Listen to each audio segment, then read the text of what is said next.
सियापुर में एक लड़का रहता था। उसका नाम प्रकाश था। प्रकाश बचपन से ही काफी बदमाश था। शराब की बुरी लत ने उसे मोहल्ले भर में बदनाम कर दिया था। क्या हाल है प्रकाश बाबू? कल तो खूब लौट रहे थे, कल का नशा उतरा या नहीं? अरे मनी बाबा, कल बहुत हो गया था, एक साथी ने पूरी बोतल पिला दी थी। अरे तो बुद्धि से पिया करो, हैं? जितने में इधर उधर फेंके ना जाओ। मनी मोहल्ले का सबसे दमदार लड़का था। सारे लड़के उसके पास से ही होकर कहीं भी जाते थे। मन्नी मोहल्ले के सभी बिगड़ेलों को शांत करने का काम करता था। सुबह के 8 बज रहे थे। प्रकाश बिना कोई नशा किए एक दिन मनी के घर आया। मनी भैया, आज कुछ आयोजन करते हैं, चलिए पिकनिक मनाने चलते हैं। क्या बनेगा पिकनिक में खाने के लिए? मेरे खेत में गोभी हुआ है, उसी के साथ मिलाकर आलू गोभी की सब्जी बना लेते हैं। ठीक है, चलो फिर चलते हैं आज पिकनिक पर। मनी को ये बात अंदर ही अंदर परेशान किए जा रही थी कि बिना सीजन के गोभी कैसे उग गया। उसने चलते रास्ते में ही अपना भरम दूर करना चाहा। सुनो प्रकाश, गोभी का तो सीजन ही नहीं चल रहा है, फिर तुम्हारे खेत में गोभी कैसे उग गए? नहीं पता भैया, बहुत पहले कुछ अनजान लोग खेत में ये गोभी लगाकर गए थे। मैं खुद आज इसकी पहली फसल लेकर आया हूँ। मतलब तुमने पहले ये गोभी कभी नहीं खाई? नहीं भैया, आज पहली बार खाऊंगा, वो भी आपके साथ। चलो ठीक है। मनी अब गोभी की कहानी पर ध्यान दिए बगैर पिकनिक पे ध्यान देने लगा। आलू गोभी बनने की तैयारी होने लगी थी। खाना बनकर तैयार हो चुका था। आलू गोभी की मसालेदार सब्जी ने समा बांध ली थी। एक मीठी सी महक सब्जी से आने लगी। अब और सहन नहीं होता प्रकाश, जल्दी से खाना परोसो, इस महक ने भूख बढ़ा दी है।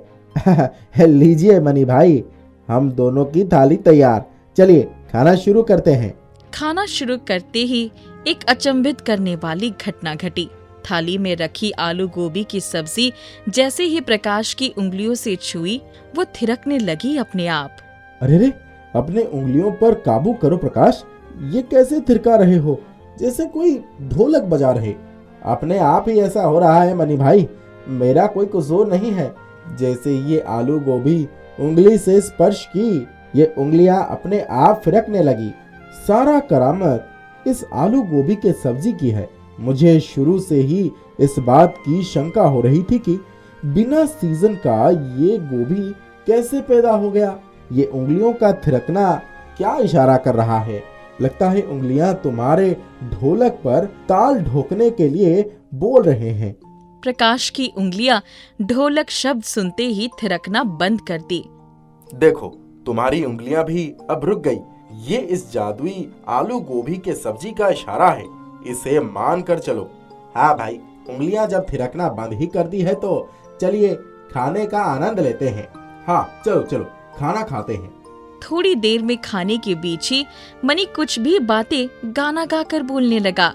मनी भैया, ये जादुई आलू गोभी की सब्जी तो आप पर भी जादू कर दिया। आप तो बहुत बढ़िया गाते हैं। लगता है तुम ठीक कह रहे हो। अब मुझे भी गाना गाने की तरफ ध्यान देना चाहिए। मनी ने जैसे ही ये बात स्वीकार किया, उसकी आवाज भी अपने आप ही ठीक हो गई। अगले दिन मनी और प्रकाश फिर मिले। प्रकाश अब की बार नशे में था और मनी के कमरे के बाहर फेंकाया हुआ था। प्रकाश, आओ प्रकाश, तुझसे कितनी बार मना किया हूँ कि ये सब सस्ता नशा करने के चक्कर में अपनी जिंदगी बर्बाद मत कर। तेरे जादुई आलू गोभी का इशारा तू भूल गया। चल कमरे में और नहा ले। मैं तेरे लिए मंदिर से ढोकल लेकर आया हूँ बजाने के लिए।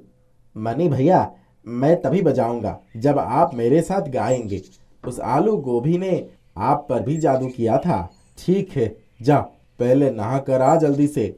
नहाने के बाद प्रकाश का नशा उतर चुका था। वहीं पर मनी ने उसे ढोलक दिया। ढोलक पर हाथ लगाते ही आलू गोभी का जादू फिर चलने लग गया। उसकी उंगलियां अब की बार ढोलक पर थिरक रही थी। थोड़ी देर बाद जादू का असर मनी पर भी हुआ और वो भी गाने लग गया। वारे प्रकाश, क्या बजा रहा है बाबू? भैया, आप भी क्या गा रहे हैं? जादू तो आप पर भी चल रहा है। चलो अब ताल ठोको और ये गाना सुनो। एक तरफ प्रकाश ताल पे ताल ठोक रहा था, वहीं दूसरी तरफ मनी उसके साथ सुर पे सुर मिलाया जा रहा था। ढोलक और सुर की चल रही जुगलबंदी नजदीक के ही रहने वाले उस्ताद जी के कानों तक पहुंची। आहा, क्या सुर और ताल है। ये मनी और प्रकाश मेरी कंपनी के लिए सही चेहरे रहेंगे। उस्ताद जी एक संगीत बनाने वाली कंपनी में कार्यरत थे। उनकी दरख्वास्त पर मनी और प्रकाश के संगीत को कंपनी ने पसंद कर उन्हें मुंह मांगी कीमत देने को तैयार हो गए। चलो प्रकाश, इस गाने पर ताल ठोको। ठीक है मनी भाई, चलिए सुर मिलाइए। बढ़ते कालांतर के साथ आलू गोभी की सब्जी का जादू चल चुका था। उस्ताद जी ने दोनों कलाकारों को सिर्फ उंगली पकड़ाई और आगे का रास्ता दोनों खुद ही तय करने लगे। एक बदमाश और शराबी प्रकाश अब मशहूर ढोलकिया बन चुका था और मनी एक मशहूर गायक बन चुका था। प्रकाश भी अब मनी के साथ ही ढोलक बजाने लग गया था। प्रकाश और मनी की जिंदगी अब एक साथ मिलकर एक आलीशान जिंदगी बन गई थी। प्रकाश ने पीना छोड़ दिया था और मन लगाकर अपने काम पर ध्यान देने लग गया था। बेलापुर गांव में चंदा अपने माता पिता के साथ रहती थी। पिता भोला जंगल से लकड़ियां काट कर ले आते थे और माँ घर का काम करती थी। एक दिन जब चंदा की माँ नदी में नहाने गई तो वापस ही नहीं आई। नदी में डूब गई या कोई मगरमच्छ उठा ले गया, पता ही नहीं चला। चंदा और उसके पिता बहुत दुखी थे। चंदा से पिता का दुख देखा ना गया। एक दिन, बापू तुम दूसरा विवाह कर लो, आखिर कुछ दिनों में मेरा भी विवाह हो जाएगा और मैं अपने ससुराल चली जाऊंगी, तब तुम्हारी देखभाल कौन करेगा? नहीं बेटा, मैं तुम्हारे लिए सौतेली मां नहीं ला सकता। लेकिन चंदा की जिद के आगे उसे झुकना पड़ा और भोला का दूसरा विवाह हो गया। दूसरी पत्नी लक्ष्मी की पहले से ही एक माया नाम की बेटी थी। लक्ष्मी ने शुरू में तो चंदा के साथ बहुत अच्छा बर्ताव किया, लेकिन धीरे धीरे वो अपने असली रंग में आ गई। उसने चंदा से घर का सारा काम करवाना शुरू कर दिया। खुद अपनी बेटी के साथ पलंग तोड़ती रहती, यहाँ तक कि उसे भरपेट खाने को भी नहीं देती थी। जब भोला काम पर से लौट कर आता, चंदा ने खा लिया। तुम्हारी बेटी बिना खाए सो सकती है क्या? तुमने कभी ऐसी आदत डाली है उसको? तो वो हमारी इकलौती बेटी थी ना, इसीलिए बहुत लाडली थी। उसकी माँ ने कभी उससे जोर से बात भी नहीं की थी। लक्ष्मी कुड़कुड़ाती हुई चली जाती, लेकिन चंदा जब आधी रात को सोकर उठती, उसके पेट में भूख के मारे चूहे कूद रहे होते। एक दिन सबके सो जाने के बाद वो उठी और रसोई में जाकर कुछ ढूंढ रही थी। तभी अलमारी में रखी घी का डिब्बा नीचे गिर गया और पूरी रसोई में घी फैल गया। लक्ष्मी माँ दौड़ती हुई आई और चिल्लाना शुरू कर दिया, हमेशा कुछ खाने को ढूंढती रहती है, हर वक्त इसे कुछ खाने को चाहिए, काम की न काज की, ढाई सेर अनाज की। इतना कहकर उसने उसके बाल पकड़कर खींच लिया। वो रोती रही, चिल्लाती रही, पर लक्ष्मी को उस पर दया नहीं आई। उसने उसे धक्का देकर आधी रात को ही घर से बाहर निकाल दिया और अंत में आधी रात को ही चंदा जंगल में चली गई। रोते रोते जंगल में एक पेड़ के नीचे बैठ गई।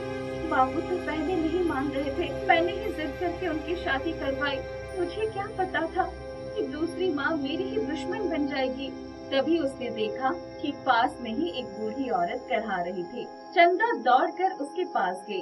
उसने देखा उसकी दाहिनी बाह में तीर लगा हुआ था। चंदा ने जल्दी से तीर निकाला और उसके घाव को साफ करके अपने दुपट्टे से कपड़ा फाड़कर उसको बांध दिया। थोड़ी देर में ही वो औरत उठकर बैठ गई। तुम कौन हो बेटी? तुमने मेरी इतनी सेवा की है, मैं तुम्हें कुछ देना चाहती हूँ। वो दरअसल जंगल की परी थी। वो हरे रंग के वस्त्रों से सुसज्जित एक परी के रूप में उसके सामने आ गई। मैं जंगल की परी वसुंधरा हूँ। मैं तुमसे बहुत प्रसन्न हूँ। मैंने तुम्हारी परीक्षा लेने के लिए ये सब किया था। तुम बहुत दयालु हो। बोलो, तुम्हें क्या चाहिए? चंदा ने रोते रोते अपनी पूरी कहानी उसको सुना दी। अगर तुम चाहो तो मैं तुम्हें अपने साथ ले जा सकती हूँ। नहीं, मुझे यही रहना है। यही रहकर अपने दुख भोगने हैं। और अगर दुख ना भोगना होता तो मेरी माँ मुझे छोड़कर क्यों जाती? अभी तुम घर जाओ। उसने जादुई छड़ी घुमाई और तुरंत ढेर सारा सोना उसके सामने आ गया। तुम सोना लेकर अपने घर जाओ। तुम्हारी माँ सोने के लालच में तुम्हारे ऊपर अत्याचार नहीं करेगी, पर ये सोना तुम्हारे अलावा कोई भी छुएगा तो वो बहुत कष्टों से घिर जाएगा। चंदा खुशी खुशी अपने घर गई। सुबह हो गई। उसने घर जाकर दरवाजा खटखटाया और माँ देखो मैं क्या लेकर आई हूँ। उसकी माँ लक्ष्मी ने देखा कि उसके पास इतना सारा सोना है तो उसके पास आ गई। तुम आधी रात को घर छोड़कर कहाँ चली गई थी? जंगल में अगर कोई जानवर खा लेता तो मैं क्या करती? झूठ मूठ का प्यार दिखाते हुए उसने सारा सोना लेना चाहा। नहीं, इसको हाथ भी मत लगाओ, ये मेरा है। उसको हाथ लगाते ही तुम्हारा बहुत नुकसान हो जाएगा। तब उसकी माँ लक्ष्मी ने उसको ढकेल कर अंधेरी कोठरी में बंद कर दिया। कुछ ही दिनों बाद एक दिन उसने अपनी बेटी माया को जंगल में भेज दिया। तुम भी जाकर जंगल से सोना लेकर आओ। माया रोते रोते जंगल में गई और जाकर पेड़ के नीचे बैठ गई। जब उसने एक बूढ़ी औरत की करहा सुनी तो वो उसके पास गई और उनसे उसने पूछा, तुम्हें क्या हुआ? तुम क्यों रो रही हो? तभी उसने देखा कि उस बुढ़िया के दाहिने बाँह पर तीर लगा हुआ है, लेकिन वो वहाँ से मुंह घुमाकर वापस चली गई और आकर घर के नीचे बैठ गई। इतनी देर में एक जहरीला बिच्छू निकला और उसने माया के पैर में डंक मार दिया। माया वहाँ से रोती हुई उस बुढ़िया के पास आई, परंतु बुढ़िया वहाँ से जा चुकी थी। माया चिल्लाती हुई घर आई। माँ, माँ, मेरे पैरों में बिच्छू ने डंक मार दिया है। उसकी माँ ने जाकर देखा, फिर बहुत झाड़ फूंक करवाने के बाद भी वो ठीक नहीं हुई। तब उसकी माँ की अकल ठिकाने आई। शायद मैं उस बिना माँ की बच्ची चंदा के ऊपर बहुत अत्याचार किया था, इसलिए भगवान ने मुझे इसकी सजा दी है। वो भागती हुई चंदा को ढूंढने जंगल में जा पहुँची। चंदा अब हमेशा जंगल में जाती और जंगल की परी से बहुत सारी बातें करती। धीरे धीरे जंगल की परी से उसकी दोस्ती हो गई थी। चंदा, ओ चंदा, कहाँ गई मेरे बेटे? चल देख तो, मेरी माया को बिच्छू ने डंक मार दिया है। वो ठीक ही नहीं हो रही है। तू एक बार चलकर देख ले मेरी लाडो, शायद तेरी दुआ से वो ठीक हो जाए। तू हमें माफ कर दे बेटी। लगता है मेरी माँ मुझे ढूंढ रही है। मैं चलती हूँ, आपसे बाद में मिलती हूँ। चंदा, तुम बहुत अच्छी हो। अपनी माँ की एक आवाज पर तुम उसकी सहायता करने के लिए भागी जा रही हो। तुम हमेशा खुश रहोगी। लो, ये जादुई बूटी अपने पास रखो। जब कोई तकलीफ में हो तो अपनी हथेली पर घिसकर उसे सुंघा देना, वो ठीक हो जाएगा। लेकिन ये बूटी सिर्फ तुम्हारे काम में आएगी, दूसरे के हाथ गई तो उसे भारी नुकसान होगा। चंदा भागती हुई अपनी माँ के पास गई। बेटी चंदा, तुम्हारी बहन माया को जंगल में बिच्छू ने डंक मार दिया है। वो किसी तरह से ठीक नहीं हो रही है। तू ही कुछ कर मेरी बच्ची, नहीं तो वो दर्द से मारी जाएगी। चलो माँ, जल्दी चलो। चंदा ने तड़पती हुई माया की तरफ देखा और अपनी हथेली में वो जादुई बूटी घिसकर माया को सुंघा दिया। अरे, मैं बिल्कुल ठीक हो गई। माँ, चंदा तो जादू करती है। लक्ष्मी ने उसे बूटी को हथेली पर घिसते हुए देख लिया था। जैसे ही चंदा बूटी रखकर कपड़े बदलने अपने कमरे में गई, उसकी माँ ने झट से बूटी उठा ली और अपने संदूक में छुपा लिया। चंदा जब वापस आई तो बूटी ढूंढने लगी। माँ, तुमने वो परी की दी हुई बूटी कहीं देखी है क्या? मैंने तो नहीं देखी। चंदा कुछ नहीं बोली, पर वो जानती थी कि जादुई बूटी उसकी माँ ने ही छुपाई है। माँ, वो बूटी तुम्हारे किसी काम की नहीं है, उल्टी तुम्हें नुकसान पहुँचा सकती है। मुझे दे दो। पर लक्ष्मी ने साफ इनकार कर दिया। अचानक लक्ष्मी की नजर अपने संदूक पर पड़ी तो वो चीख पड़ी। संदूक के ऊपर ढेर सारे काले बिच्छू घूम रहे थे। चंदा, तुम्हारी बूटी उसी संदूक में रखी है, पर किसी तरह इन बिच्छुओं को भगा मेरी बेटी। मुझे नहीं पता था कि ये बूटी इतनी खतरनाक है। माँ, मैंने कहा था ना कि तुम्हारे लिए ये बूटी खतरनाक हो सकती है। ये कोई आम बूटी नहीं है। जंगल की परी ने मुझ पर प्रसन्न होकर मुझे ये दी थी। मुझे जंगल की परी से पहले प्रार्थना करने के लिए जंगल जाना होगा। चंदा जंगल की तरफ भागी। वसुंधरा परी, जल्दी आओ, मुझे तुम्हारी मदद चाहिए। तुरंत जंगल की परी हाजिर हो गई और उसने चंदा की प्रार्थना स्वीकार कर लिया। जब चंदा लौटकर घर गई तो सारे बिच्छू गायब हो गए। चंदा, मुझे माफ कर दे बेटी, आज के बाद मैं तुझे कोई तकलीफ नहीं दूंगी। माँ, मेरी माँ हो तुम मुझे माफी क्यों मांग रही हो? चंदा अब अपने परिवार में बहुत खुश थी। जंगल की परी ने उसकी सारी तकलीफ दूर कर दी थी। बद्री एक गरीब ऑटो वाला था। उसकी पत्नी रामकली लोगों के घरों में बर्तन और साफ सफाई का काम करती थी। दोनों की 15 साल की एक ही बेटी थी, तारा, जो अपाहिज थी, पर रूप ऐसा कि देखने वाले टकटकी लगाकर देखते रहते। वो अपनी कक्षा में हमेशा अव्वल लाती थी। एक बार उनके शहर में कहीं से एक महात्मा जी आए जो बहुत बड़े बड़े चमत्कार कर रहे थे। हमारे आंखें तो बिल्कुल चली गई थी। बाबा जी ने ऐसा मंत्र फूंका कि मेरी आंखें बिल्कुल ठीक हो गई। अरे सही कहा, हमारी बेटी को सुनाई नहीं पड़ता था, बाबा जी ठीक कर दिए। रामकली ने सुना तो मन में आशा की किरण फूट गई। सुनो जी, हम भी चलकर तारा को बाबा को दिखा देते तो शायद कुछ चमत्कार हो जाता। बाबा के बारे में कई दिनों से सुन तो रहा हूँ मैं, पर कितना सच है भगवान जाने। चलो कल ही चलते हैं, क्या पता हमारी तारा पर भगवान को दया हो जाए। तीनों सुबह सुबह ऑटो पर बैठकर महात्मा जी के ठिकाने की तरफ चल दिए। वहाँ पहुंचकर उन्होंने देखा कि वहाँ सबके हाथ में कुछ न कुछ सामान था जो शायद वो लोग बाबा के लिए लाए थे। क्यों रामकली, हम तो कुछ नहीं लाए, अब क्या करें? ये लो पैसे, तुम भी जाकर बाजार से फल लेकर आ जाओ। बद्री फल लेकर आ गया। तब तक उनकी बारी आ गई। जब वो लोग अंदर पहुँचे तो बाबा जी अपने आसन पर धुनी रमाए बैठे थे। बद्री ने फल ले जाकर उनके एक सहयोगी के पास रख दिया। अचानक, बोलो बच्चा, क्या परेशानी है? बाबा, हम बहुत गरीब हैं। हमारी बिटिया जन्म से ही पैरों से लंगड़ा कर चलती है। कोई चमत्कार करो प्रभु, बड़ा नाम सुनकर आए हैं। ये लड़की बहुत भाग्यशाली है, अपने नसीब का खाती है। इसी के नसीब से तुम्हारे पास सारे सुख है। बाबा, हम ऑटो चला करके अपना पेट पालते हैं, क्या इसी को सुख कहते हैं? जिसके पास हाथ पैर भी नहीं है उससे पूछो सुख किसे कहते हैं। ईश्वर का धन्यवाद दो कि तुम्हारे पास सब कुछ है, सारे अंग सही सलामत है। तुम 2 रोटी मेहनत से कमा सकते हो, सारा सुख अमीरी में ही नहीं है। बाबा, आपने तो हमारी आंखें खोल दी, हमारी बिटिया को भी ठीक कर दो। महात्मा जी ने तारा को बैसाखी बाहर ही रखकर अपने पीछे आने का इशारा किया। बद्री बाहर चला गया। एकाएक, बाबा, जो कुछ मंत्र पढ़ना है हमारे सामने पढ़ो, हम अपनी बिटिया को अकेले कहीं नहीं भेजेंगे। मुझे अकेले में ही इस बालिका पर मंत्र पढ़ना है। रामकली तारा का हाथ पकड़कर बाहर निकल गई।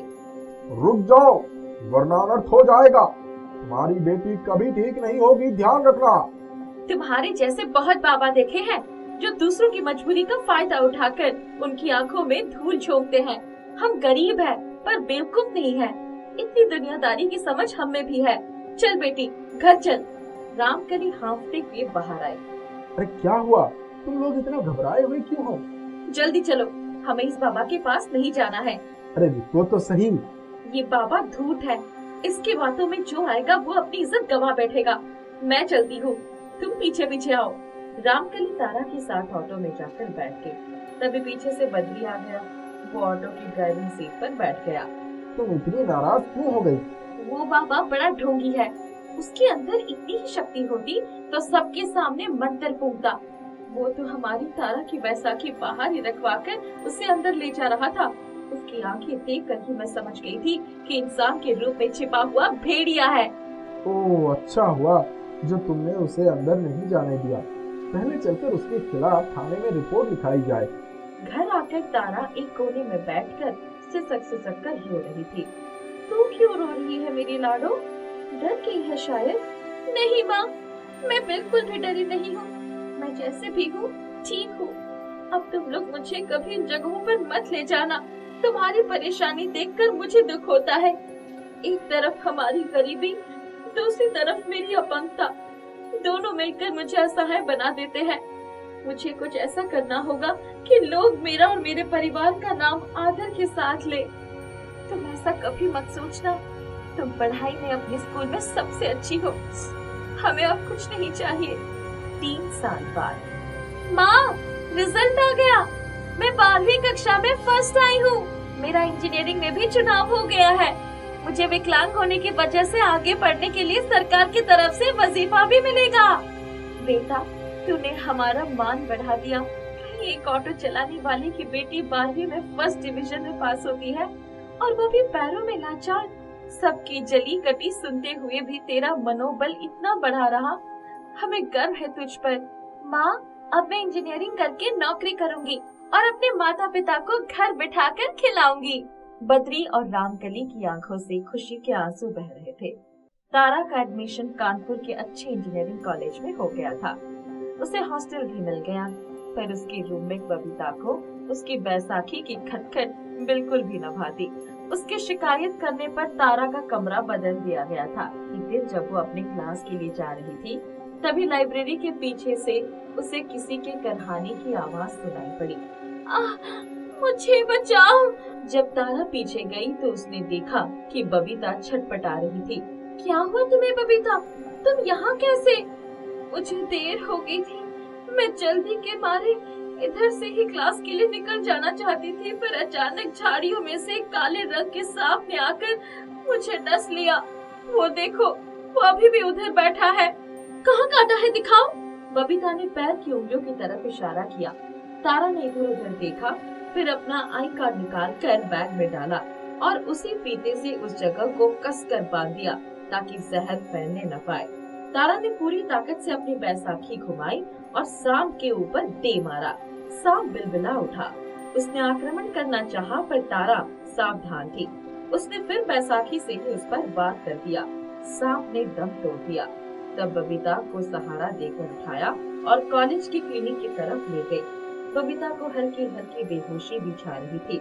वहाँ पहुँचकर, डॉक्टर साहब जल्दी करिए, बबीता को सांप ने काट दिया है। तारा वहाँ से लौटकर उस मरे हुए सांप को बैसाखी में लपेटकर उसे भी डॉक्टर के पास ले गई। डॉक्टर साहब, मैंने सुना है जिस सांप ने काटा है उसका पता जल जाए तो इलाज में आसानी हो जाती है। डॉक्टर ने तुरंत प्राथमिक चिकित्सा देकर एम्बुलेंस से बबीता को अस्पताल भेज दिया। साथ में सांप को भी एक शीशे के बर्तन में रखकर उसे भी भेज दिया। उस पूरे दिन तारा बहुत उदास रही। शाम के 8 बजे वो बबीता के कमरे की लाइट जलती देखकर वहाँ पहुँच गई। उसकी बैसाखी की आवाज सुनते ही, ओह तारा, आज मैं तुम्हारी वजह से बच सकी हूँ। तुम्हें पता है डॉक्टर ने क्या कहा था? अगर इस जगह को बांधा नहीं होता तो तुम्हें पहचानना हमारे लिए बहुत मुश्किल हो जाता। देखो, मेरी जगह तुम होती तो तुम भी यही करती। नहीं तारा, मैं तुम्हारी बैसाखियों से चिढ़ती रही और तुमने इन्हीं बैसाखियों से उस सांप को भी मार डाला। मरे हुए सांप को देखकर डॉक्टर को इलाज करने में बहुत मदद मिली। मैं किस मुंह से तुम्हारा धन्यवाद करूं? मुझे माफ कर दो। बबीता ये सब कहते कहते रो पड़ी। तुम जल्दी से ठीक हो जाओ, फिर तुम्हारे हाथ की एक कप चाय पीकर मैं खुश हो जाऊंगी। मुझे और कुछ नहीं चाहिए। दूसरे दिन पूरे कॉलेज में तारा की ही चर्चा थी। उस दिन हॉल में पूरे कॉलेज के लोगों को बुलाया गया। तारा को स्टेज पर बुलाया गया। तारा की बहादुरी के बारे में बताया गया। पूरा हॉल तालियों की गड़गड़ाहट से गूंज उठा। दूसरे दिन, तारा, तुम मुझसे दोस्ती करोगी? हम दुश्मन ही कब थे? दोनों साथ साथ कैबिन की तरफ चल पड़ी। सब उनकी तरफ देख रहे थे। बाबू देखो, आज एक ऑटो वाले की अपाहिज बेटी पूरे कॉलेज की हीरोइन बनी हुई है। किशन पाल एक गरीब परिवार से था। वो रात को चौकीदारी करता था और मोहल्ले के लोग उसको कुछ पैसे दे दिया करते थे, जिससे वो अपने घर का खर्चा चलाया करता था। मोहल्ले के लोग तो उसको 10-20 रुपए देते थे और कुछ लोग उसको खाना भी दे दिया करते थे। रात भर जाकर कुछ ही पैसे लेकर आते हो। दिन में मैं झाड़ू पोछा करके कुछ पैसे कमाती हूँ, फिर भी घर का खर्चा नहीं चलता है और शिवानी को इसको पढ़ाने की धुन लगी हुई है। माँ, मेरी सभी सहेलियाँ स्कूल जाती है, मेरा भी तो मन करता है स्कूल जाने का। पढ़ाई तो तभी होगी जब पेट की आग बुझेगी। घर में खाने के लिए तो कुछ है नहीं। तेरे स्कूल के फीस कहाँ से जमा करूँगा फिर, ये बता। तो माँ, मैं कभी नहीं पढ़ पाऊंगी। मैं भी पड़ोस में जो अनीता दीदी रहती है, उनकी तरह पुलिस में भर्ती होना चाहती हूँ और देश की सेवा करना चाहती हूँ। मैं तेरी सेवा कर लूं, वही मेरे लिए बहुत है। देश की सेवा तो बाद की बात है। जितना पढ़ा लिखा दूंगा तुझे, उतना ही तेरा रिश्ता ढूंढने में आफत आएगी। तू पढ़ लिख गई तो तेरे लायक वर ढूंढना मेरे बस की बात नहीं रहेगी। आप फिक्र मत करो पापा, मैं कुछ जुगाड़ कर लूंगी। कुछ ही देर में तेज बारिश और तूफान आ जाता है और उनकी छोटी सी झोपड़ी में से पानी टपकने लगता है।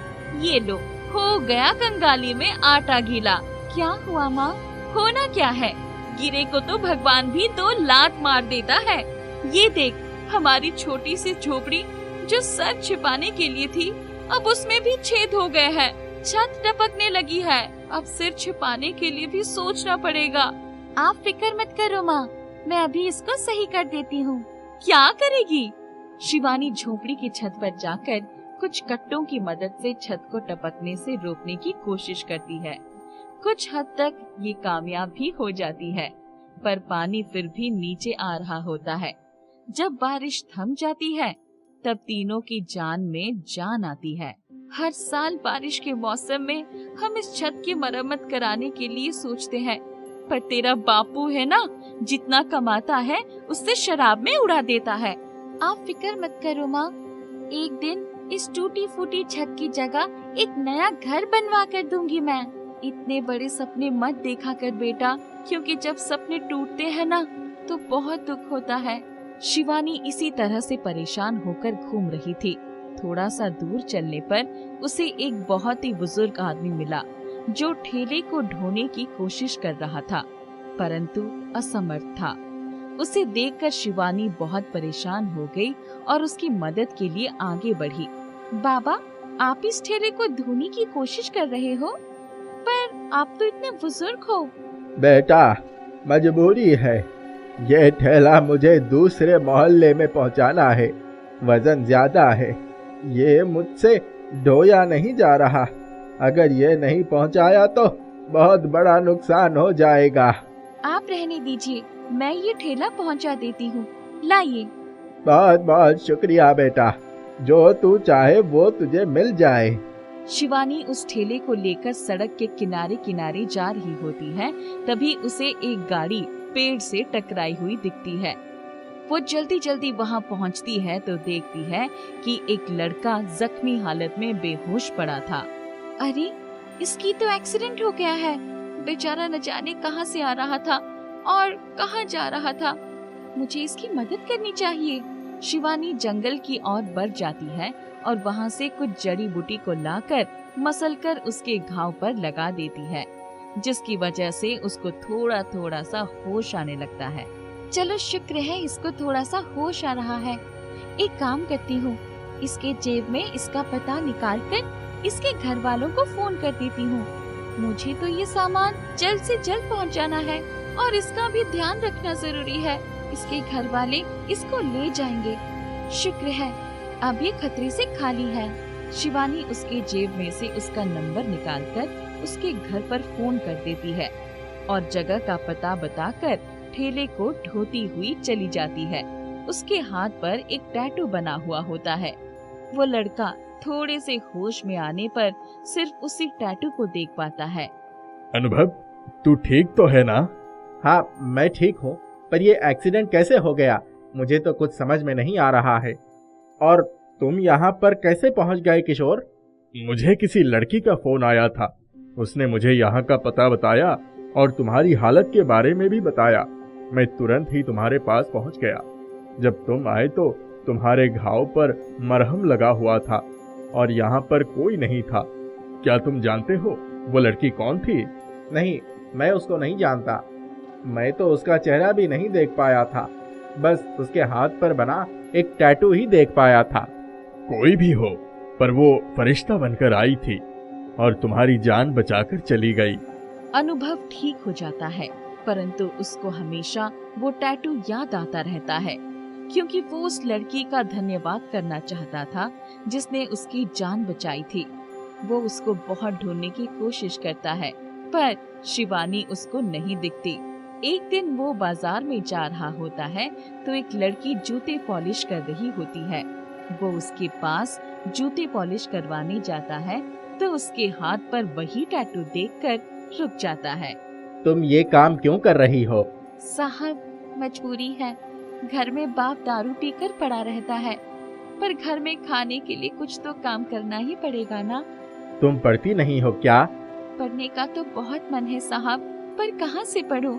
इतना पैसा थोड़ी ना है घर में कि पढ़ाई में लगा सकूं। अनुभव को बहुत दुख होता है। उसकी कहानी सुनकर वो उसको पढ़ाने का फैसला करता है और सोचता है कि उसने उसकी जान बचाई है तो क्यों ना उसका ये सपना पूरा करके उसकी ही मदद कर दे। वो शिवानी से पूछता है, अगर मैं तुम्हें पढ़ाना चाहूँ तो क्या तुम पढ़ोगी? मैं तुम्हारी मदद करना चाहता हूँ। पर तुम मेरी मदद क्यों करना चाहते हो? क्या तुम मुझे जानते हो? हाँ और नहीं भी। कुछ समय पहले मेरा एक्सीडेंट हो गया था और तुमने मेरी जान बचाई थी। मैं तुम्हें बहुत वक्त से ढूंढ रहा था। मैंने तुम्हारी शक्ल तो नहीं देखी थी, पर तुम्हारे हाथ पर बना टैटू देखा था, जिसकी वजह से मैं तुम्हें पहचान गया। आज तुम इतनी परेशान हो तो मेरा फर्ज बनता है कि मैं तुम्हारी मदद करूं। अनुभव शिवानी को पढ़ाने में मदद करता है और उसकी पैसों से भी मदद करता है। शिवानी पढ़ने में अच्छी होने की वजह से अच्छी नौकरी पर भी लग जाती है। इस दौरान अनुभव शिवानी को पसंद करने लगता है और शिवानी से शादी के लिए कहता है। शिवानी भी उसको मन ही मन पसंद करने लग जाती है। दोनों की शादी हो जाती है। इस तरह से एक गरीब शिवानी का नसीब पलट जाता है और वो एक अमीर कामयाब शिवानी बन जाती है।